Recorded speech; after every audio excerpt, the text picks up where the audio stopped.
Moving on, we have a 3-for-1 on the next and last presentation of this day. The presentation title, the first one is how to become an IGS station. The second one, it's a two-part presentation within the big presentation, which is updates on the Sci-Log Manager. So we are going to have our own CB members, David Maggert, Robert Kachikian, and Benjamin Juarez, who will be addressing this topic. David, I believe you're the first one, and you have now the virtual floor.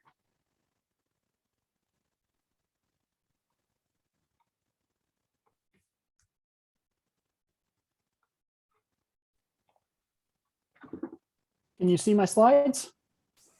Yes, yes, it's in full screen mode. Okay, so I'm David Maggert, and I'm the IGS Network Coordinator. And today I'm going to talk about some of the steps to proposing and becoming an IGS station. So the first question you might ask yourself is, what is the IGS network?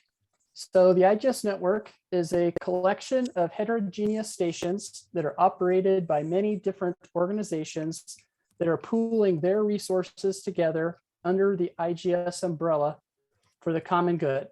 This means that the IGS Central Bureau does not directly operate or fund or recommend any specific hardware themselves.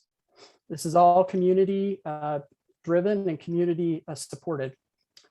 The IGS looks for stable, long-term stations that will operate indefinitely with minimal changes to avoid discontinuities in the station's position time series. We're looking for station operators that are geodetic or space agencies, or from a scientific foundation or a research institution. So participating station operators must agree to follow standards and conventions in the IGS site guidelines so that we can ensure a high quality network and products. So this talk is based on the 2015 site guidelines, and I'm just going to highlight some of the key items in that document. So when you're ready to propose a station to the IGS, the first thing you would want to consider is your proposed station located within the footprint of a regional reference network? And if so, you should first seek approval in that regional network prior to proposing the station to the IGS. So our regional network partners are the EPN, APREF, and Seargas. All stations that are in the IGS should fill out all of their station details and configuration history in an IGS site log. All receivers and antenna models must be described in the IGS receiver and antenna tab file. Also, the antenna that's installed at the IGS stations or proposed stations should have an absolute calibration available in the IGS Antex file.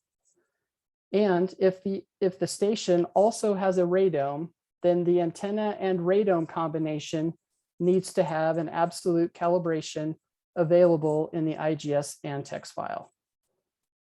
So monuments should conform with the current best practices observed by geodetic agencies.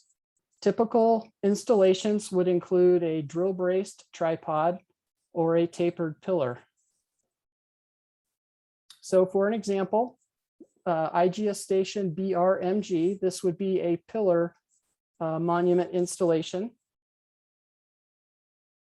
And here is an example of a drill braced tripod installation at MRC 1. Some other guidelines to consider. The GNSS antenna must be leveled and oriented to true north using the defined antenna reference marker from the manufacturer. All IGS stations should be assigned a unique IERS DOMES number from IGN, and there's a link here to request the DOMES number. We're looking for GNSS receivers to track as many satellites as possible from as many constellations as possible. So ideally, new IGS stations should be tracking GPS, GLONASS, Galileo, and BeiDou. The station operators should also provide RINEX 3 observation files using the RINEX 3 standard long file names. We don't accept RINEX 3 files named using the RINEX 2 naming convention. New stations should also provide pictures facing the antenna installation in the 4 cardinal directions of north, south, east, and west. And we strongly desire that all new IGS stations also provide real-time data streams.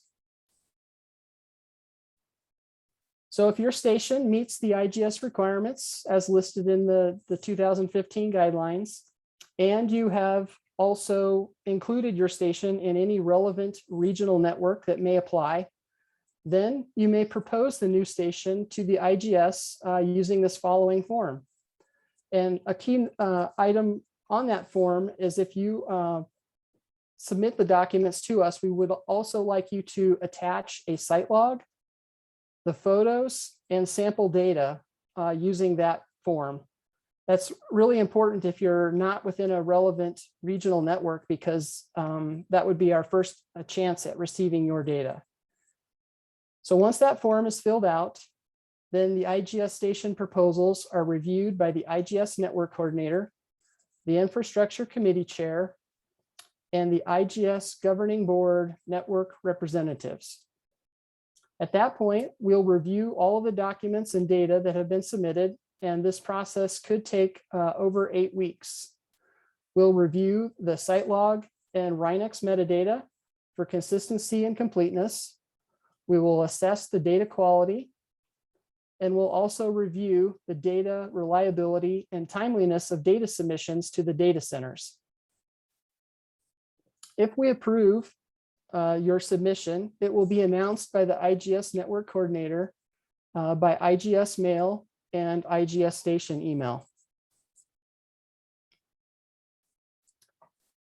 After your station has been approved, then you have to be aware that there are some IGS station operator responsibilities that go along with it.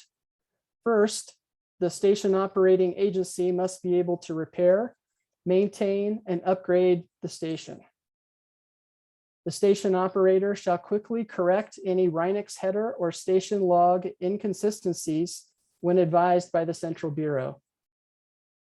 The station operator shall also send an IGS station email explaining outages and data availability over that period. Station operators shall also keep IGS users informed about station events and changes by sending an IGS station email. And finally, the station operator or parent organization should subscribe to IGS Mail and IGS Station Mail, the email list, to stay informed about IGS announcements and other current station recommendations from the IC, such as recommended firmware updates. And those are the basic requirements for proposing a new station to the Central Bureau. And that's my presentation. Thank you for your attention. Thank you, David.